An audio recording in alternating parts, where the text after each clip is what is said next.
Fairies are fun. Step into the world of the little friends. This is the title page. Silly Fairy Lily. Lily was a fairy who was always lots of fun, but sometimes Lily's jokes went wrong and upset everyone. She wasn't really naughty, but she didn't take much care. In her trail, she always left disaster everywhere. She borrowed Heather's magic book and let the spells escape. She stirred her drink with Daisy's wand until it lost its shape. She upset Princess Sarah and really made her frown. Poor Sarah was a leprechaun, complete with dress and crown. Sir Dave was most annoyed one day. She made my best horse shrink. What a silly girl, he cried. If only she would think. One day Fairy Lily met the nephew of Sir Dave, and saw the trouble that is caused by those who misbehave. He used her wand for fighting, and spilling her fairy dust, then raced around while Lily cried, "Oh, do please stop, you must!" As he smashed some glasses, she heard the awful clink. Lily yelled in horror, "If only you would think!" As soon as she had spoken, she laughed aloud in glee.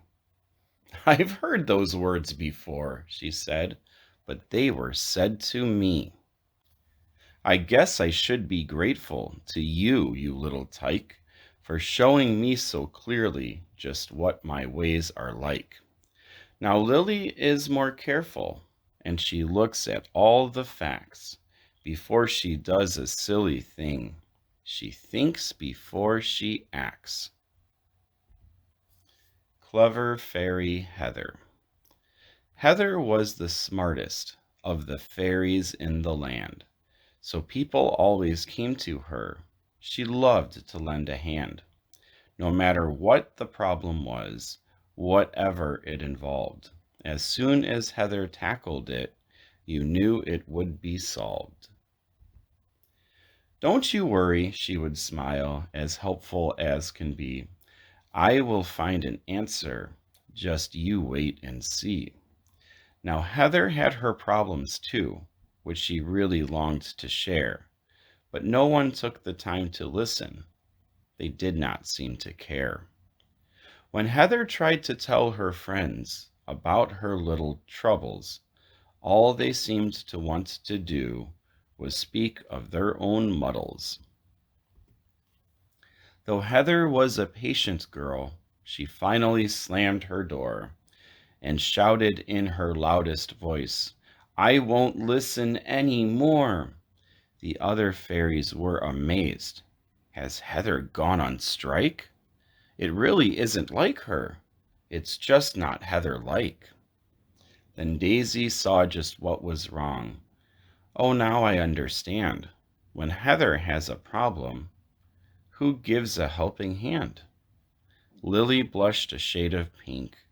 "I really must agree, because I don't say thank you whenever she helps me." It's time that we said thank you for all her good advice and showed her just how much we care by doing something nice. So Lily gave her bluebells and polished Heather's wings, while Daisy cleaned her house and fixed some broken things. "I might be smart," Heather said, and hugged them happily, "but not enough to realize what friends you are to me." Lazy Fairy Daisy. Daisy was a fairy who was lazy as can be. Whenever someone asked for help, she'd yawn and say, "Why me?"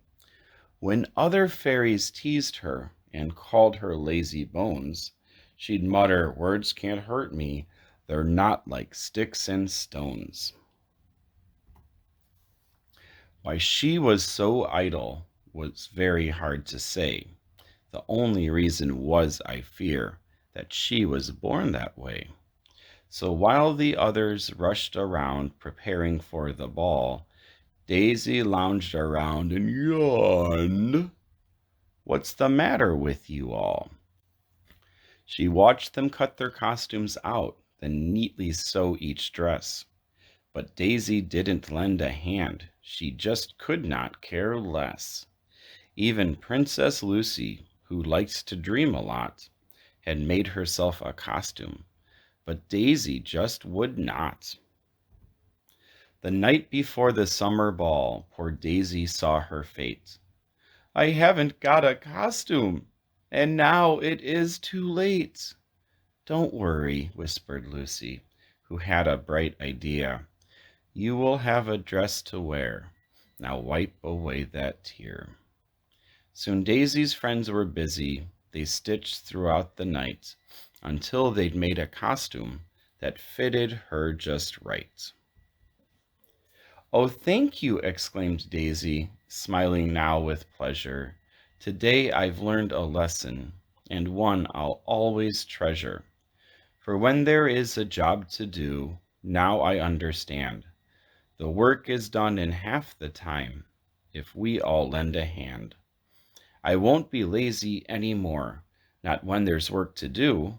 So when this ball is over, I'll straighten up for you. The end.